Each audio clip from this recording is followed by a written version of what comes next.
ఏ కన్ను వదిలితే ఏమవుతుంది? పురాణాల్లో ఏముంది? సైన్స్ ఏం చెబుతోంది?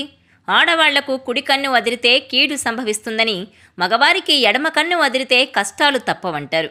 ఈ నమ్మకం ఇప్పటిది కాదని, రామాయణ కాలంలోనే ఉందని కూడా చెబుతారు. ఇంతకీ ఏ కన్ను వదిలితే ఏమవుతుంది? Watch this south first exclusive.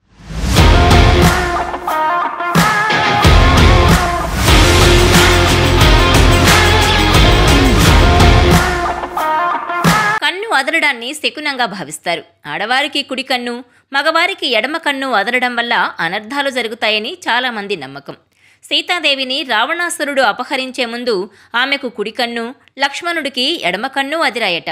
Ravana సంహారానికి ముందు రాముడు లంకలోకి ప్రవేశించగానే రావణుడికి కుడి కన్ను, సీతకు ఎడమ కన్ను వదిరాయట. రామదండు లంక మీద దాడి చేయబోయే ముందు రావణుడికి మండోదరికి కూడా కన్ను వదిలిందట. రామాయణ కాలం నుంచే కన్ను వదలడాన్ని పరిగణలోకి తీసుకుని శకునాలు అంచనా వేయడం ప్రారంభించారు. కంటి రెప్పలోని కండరాలు అసంకల్పితంగా సంకోచించినప్పుడు కన్ను కొట్టుకుంటుంది. ఇవి 3 రకాలుగా పేర్కొంటారు. మొదటిది మయోకిమియా. సాధారణంగా ఇది ప్రతి ఒక్కరిలో ఏర్పడుతుంది. కండరాల ఆకస్మిక సంకోచం వల్ల ఇలా ఏర్పడుతుంది. దిగువ కనురెప్పల్లో ఇది ఎక్కువగా కనిపిస్తుంది. ఇది స్వల్పకాలమే ఉంటుంది. రెండోది హెమిఫేషియల్ స్పస్మ్. జన్యు సంబంధిత సమస్య వల్ల హెమిఫేషియల్ ఏర్పడే అవకాశాలున్నాయి. ఇది శరీరంలోని అంతర్గత సమస్యలను సూచిస్తుంది. మూడోది బ్లేఫరోస్మస్మ్.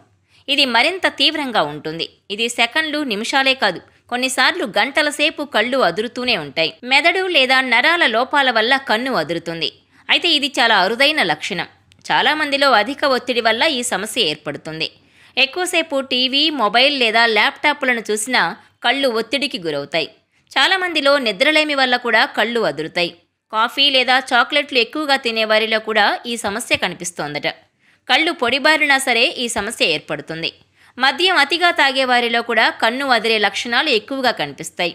మీ కన్ను పదే పదే అదురుతుంటే శకునం పేరుతో నిర్లక్ష్యం చేయకుండా వైద్యులను సంప్రదించండి. అంతేగాని కుడి కన్ను వదిలితే మగవారికి శుభశకునం, ఎడమ కన్ను వదిలితే ఆడవారికి శుభశకునం అని ధీమాగా వ్యవహరించవద్దు.